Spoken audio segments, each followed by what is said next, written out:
आप सभी को मेरा नमस्कार। मगही वाला चैनल में आप सभी का स्वागत है। आज 18 जनवरी है। आज दो महान साहित्यकार की पुण्यतिथि है।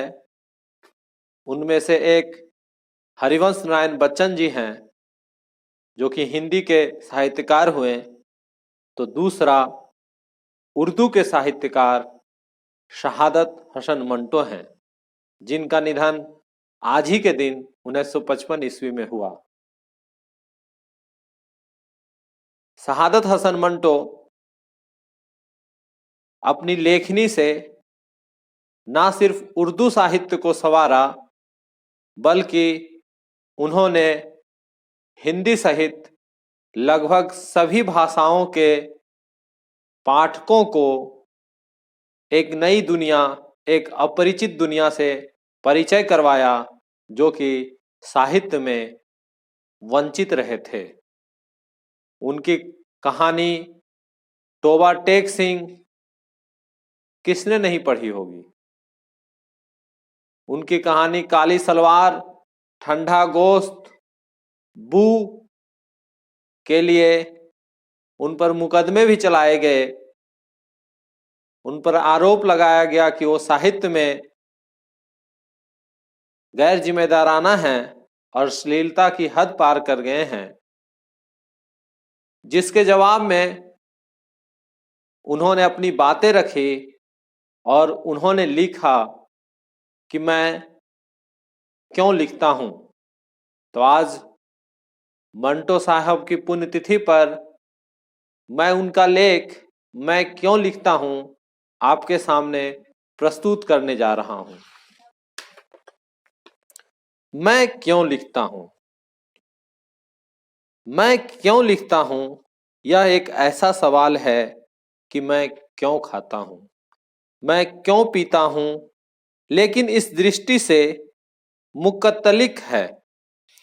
खाने और पीने पर मुझे रुपये खर्च करने पड़ते हैं, और जब लिखता हूं तो मुझे नकदी की सूरत में कुछ नहीं करना पड़ता।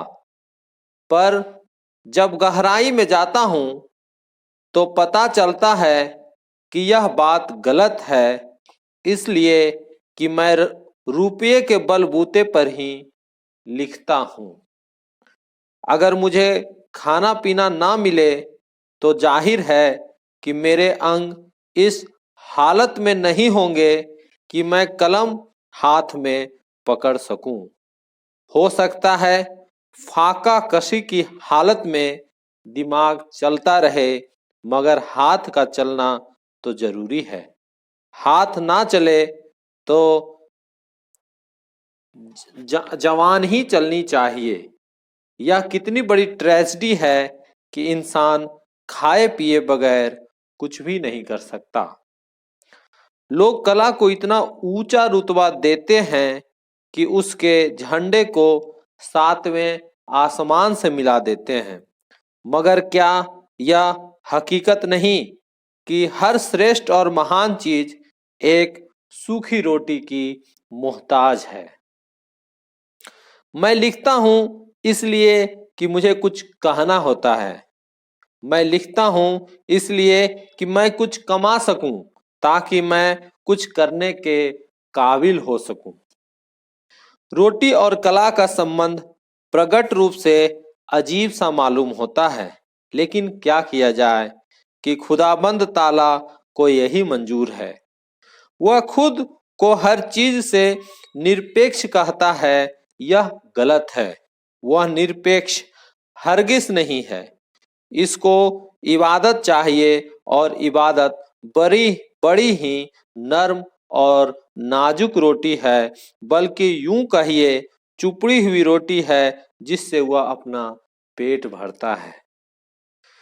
मेरे पड़ोस में अगर कोई औरत हर रोज खाविंद से मार खाती है और फिर उसके जूते साफ करती है, तो मेरे दिल में उसके लिए जर्रा बराबर हमदर्दी पैदा नहीं होती।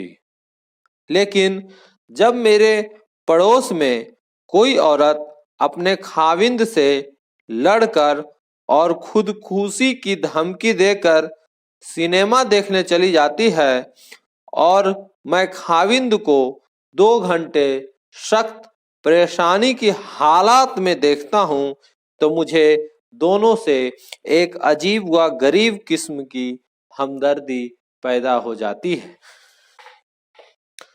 किसी लड़के को लड़की से इश्क हो जाए तो मैं उसे जुकाम के बराबर अहमियत नहीं देता, मगर वह लड़का मेरी तवज्जो को अपनी तरफ जरूर खींचेगा, जो जाहिर करे कि उस पर सैकड़ों लड़कियां जान देती हैं, लेकिन असल में वह मोहब्बत का इतना ही भूखा है कि जितना बंगाल का भूख से पीड़ित वाशिंदा। इस बजाहिर कामयाब आशिक की रंगीन बातों में जो ट्रेजेडी सिसकियां भरती होंगी, उसको मैं अपने दिल के कानों से सुनूंगा और दूसरों को सुनाऊंगा। चक्की पीसने वाली औरत जो दिन भर काम करती है और रात को इत्मीनान से सो जाती है, मेरे अफसानों की हीरोइन नहीं हो सकती। मेरी हीरोइन चकले की एक टखियाई रंडी हो सकती है, जो रात को जागती है और दिन को सोते में कभी कभी यह डरावना ख्वाब देखकर उठ बैठती है कि बुढ़ापा उसके दरवाजे पर दस्तक देने आ रहा है। उसके भारी भारी पोपटे, जिनमें वर्षों की उचटी हुई नींद जम गई है, मेरे अफसानों का मौजू विषय बन सकते हैं। उसकी गलाजत, उसकी बीमारियां, उसका चिड़चिड़ापन, उसकी गालियां, ये सब मुझे भाती हैं। मैं उसके मुतालिक लिखता हूँ और घरेलू औरतों की सस्ता कलामियों, उनकी सेहत और उनकी नफासत पसंदी को नजरअंदाज कर जाता हूँ। शहादत हसन मंटो लिखता है इसलिए कि यह खुदा जितना बड़ा अफसाना साज और शायर नहीं, यह उसकी आजीजी जो उससे लिखवाती है। मैं जानता हूँ कि मेरी शख्सियत बहुत बड़ी है और उर्दू साहित्य में मेरा बड़ा नाम है। अगर यह खुशफहमी ना हो तो जिंदगी और भी मुश्किल बन जाए, पर मेरे लिए यह एक तल्ख हकीकत है कि अपने मुल्क में, जिसे पाकिस्तान कहते हैं, मैं अपना सही स्थान नहीं ढूंढ पाया हूँ। यही वजह है कि मेरी रूह बेचैन रहती है। मैं कभी पागल खाने में और कभी अस्पताल में रहता हूँ। मुझसे पूछा जाता है कि मैं शराब से अपना पीछा क्यों नहीं छुड़ा लेता। मैं अपनी जिंदगी का 3/4 हिस्सा बद परहेजियों की भेंट चढ़ा चुका हूँ। अब तो यह हालत है कि मैं कभी पागल खाने में और कभी अस्पताल में रहता हूँ। मैं समझता हूँ कि जिंदगी अगर परहेज से गुजारी जाए तो एक कैद है, अगर वह बद परहेजियों से गुजारी जाए तो भी एक कैद है। किसी ना किसी तरह हमें इस जुराब के धागे का एक सिरा पकड़कर उधेड़ते जाना है और बस। तो यह आप लोगों ने सुना उर्दू के महान साहित्यकार शहादत हसन मंटो का लेख मैं क्यों लिखता हूँ, उनकी पुण्यतिथि के अवसर पर।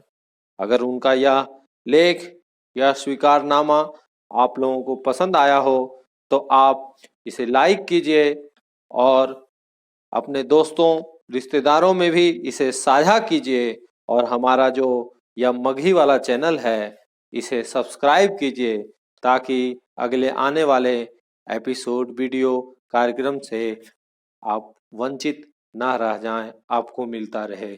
नमस्कार।